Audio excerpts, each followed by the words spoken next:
Hello and welcome to WhyZ. My name is Soham and today we are going to talk about the movie Digimon Adventure Last Evolution Kizuna. I've already made a video where I've explained the ending of the movie, and as promised, this particular video will be an in-depth analysis / review of this particular movie.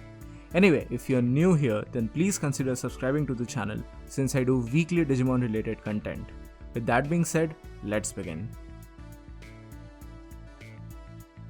Now, in a single statement, Last Evolution is a better version of Try that serves as a sort of finale for the original series. Once again, the main focus is on the duo of Taichi and Yamato. Their bond with the Digimon is slowly coming to an end, an event which is said to happen to every Digidestined who eventually grows up. In the midst of all this, they are forced to fight an unknown Digimon that is literally stealing the consciousness of all the Digidestined worldwide. Now, after their very own friends are attacked, Taichi, Agumon, Yamato and Gabumon are forced to take a final stand while their bonds are at the stake. This is a tearful movie for the old fans who grew up with the original series. The basic story revolves around the themes of adulthood, dreams, ambitions and the reality of growing up. One of the major reasons why I love Digimon so much is the fact that they make their characters grow up. And this is not something new. This happened right from Adventure 02 to Digimon Adventure Try, and now it's even more relevant in Digimon Last Evolution Kizuna. It's just so pleasing and nostalgic to see the characters that you love to grow up alongside you, and here it's almost done perfectly. Without being unnecessarily preachy or optimistic, this movie shows the reality of growing up, and how that shapes and sometimes even changes our dreams. Following suit of Adventure Try, Taichi is still not sure about what he will eventually do in his life. He is in college, living alone, working a job and trying to make sense of everything around him. Yamato, on the other hand, is doing his master's degree, and in a similar boat, he also doesn't really know what he will choose next. Moreover, he has mostly given up on music. Thus, the movie chooses to show the reality of growing up and how not all dreams can become reality.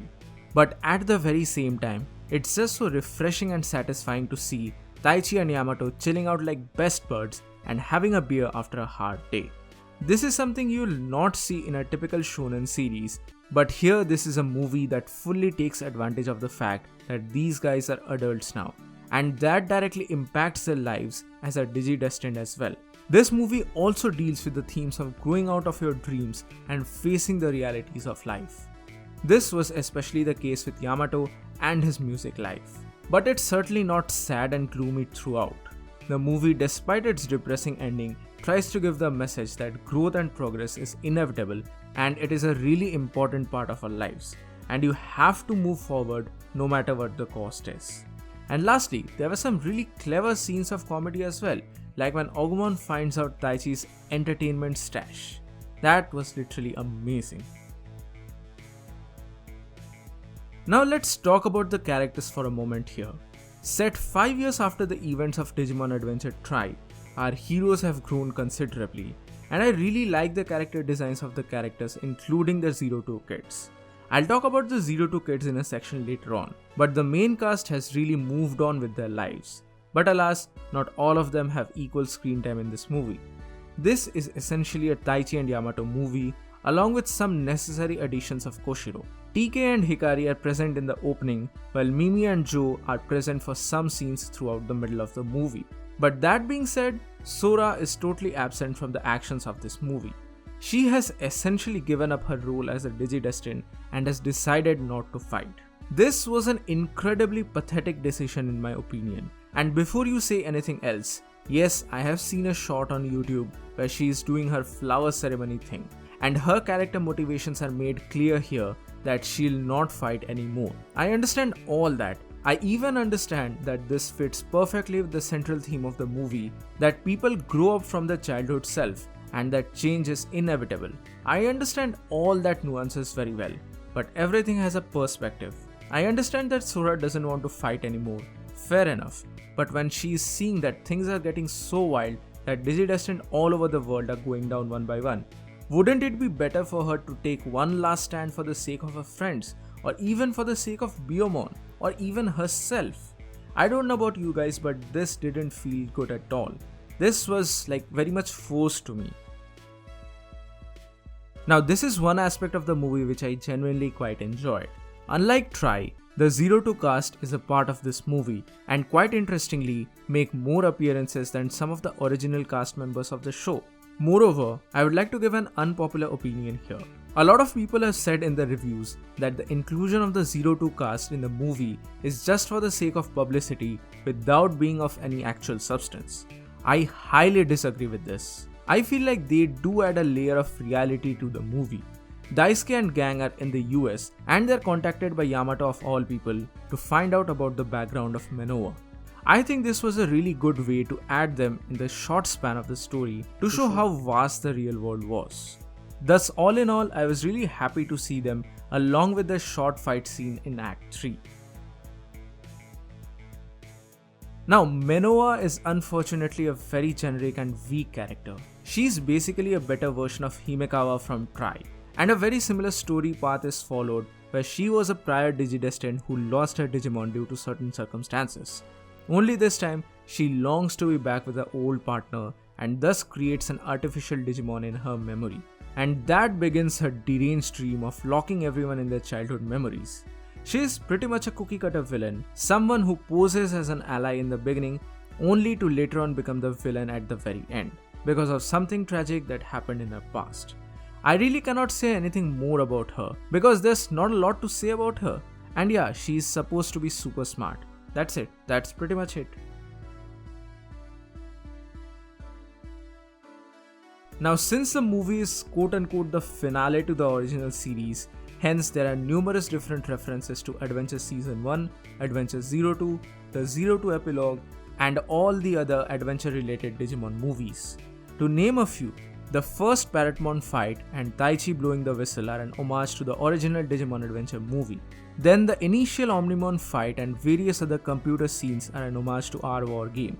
Then there is Willis from Hurricane Landing, there is Meiku and Meikumon from Digimon Adventure Try, and many more character-focused scenes which hint towards the 02 ending, like Daisuke enjoying ramen at the US, TK writing a novel, Yamato looking at the space shuttle at the end, Taichi's college thesis, etc. etc. All these are nods or homages to the epilogue of Adventure 02. Talking of the ending, we certainly need to talk about the connection to 02 epilogue and how things measure up to it. At the end of last Evolution Kizuna, after we get a very emotional goodbye to Agumon and Gabumon, according to the lore of this movie, their bonds have ended with Taichi and Yamato, respectively. But in the epilogue, we see that all of them are happy with their Digimon.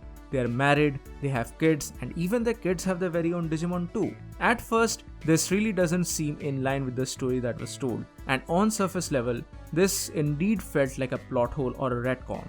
However, I can draw two conclusions here. First one is similar to the ending of Tamers, where even though the Digimon are gone, but still the ending was left somewhat ambiguous and open-ended to some extent, as we get a glimpse of the portal to the digital world. Similarly in this case, the ending of Kizuna is also somewhat kept open-ended that makes us assume that this is certainly not the end. The movie pretty much tells us that this was just the end of one chapter, and more adventures are about to come for Taichi and the rest of the gang. This situation is also akin to another Toei animation property, that is Dragon Ball Z, or to be more specific, how Dragon Ball Super takes place between the events of Kid Buu Saga and the end of Z epilogue. Or else, the 02 epilogue was simply a fictional tale written by TK on his deathbed. Now I know that this would be a big ass pull, so that's why the chances of this becoming true is quite negligible, but still this is an irrefutable idea among the fandom. However, I'll go more in depth about this particular ending in a future upcoming video. In no way is this a perfect movie. There is a lot of clearly stupid stuff happening here. But to sum up everything, I feel like I can easily say that the third act was the most cluttered and messy out of the entire movie. Right from the very beginning, we get to see some great character development and growth from our main duo, as well as some of the other members of the cast. But the ultimate resolution of third act left me somewhat tasteless. To be very frank, the stuff that happened after the defeat and eventual slaughter of Omnimon was nothing more than a lame Deus Ex Machina gimmick to sell toys. The story was quite solid up until this point, except for Menoa of course, but after Omnimon's defeat, things made really zero sense to me. Like, I know that Digimon has used Deus Ex Machina before, but this was on a different level altogether. Taichi blowing the whistle somehow brings the current Digidestined barring Sora to the battlefield. Like what? How? I understand it freed them from Menoa's clutches, and it basically removed them from the shackles of the memories as well. But then, they effectively go on to do nothing, because the very next moment we get to see the two Kizuna forms. Things just randomly happen one after the other, and it's never explained how or why. It just sort of happens, and the movie assumes that the watchers are okay with it. Taichi and Yamato's new smartphone devices just happen. The glowing countdown just happen. Genai just happens to appear in front of Taichi, and all the Dark Genai plot of Tri is forgotten apparently. Kizuna forms just happen. Previous Digidestined just sort of happen. Digimon and their partners bond, break after they become an adult. Sora just happens to stop fighting. She just happens to get so selfish. Things just happen in this movie for no apparent reason than to build tension, reaction and emotion. Now don't get me wrong, I'm not hating on this movie. Despite all the shortcomings that this movie had, I still managed to love it a lot more than Digimon Adventure Tri. This felt like a very personal movie with the themes of growth, dreams and aspirations at the forefront. Sure, this is not a movie meant for everyone, and sure, the execution could have been a lot better and things would have benefited more if there was a little more information available directly in the movie, not on the wiki sites. But all that fades in comparison when Butterfly eventually hits. And no matter how much I criticize Act 3, but still, when Agumon and Gabumon just disappear out of the thin air, I definitely shed a tear, as I had virtually grown up with this series. Digimon Adventure and Digimon Tamer, despite all their faults, were like a friend to me, and to get a sad and tearful conclusion like Kizuna, it truly broke me. So anyway, that's it for today guys, thank you so much for watching. Please mention your thoughts and theories in regards to this movie in the comment section below.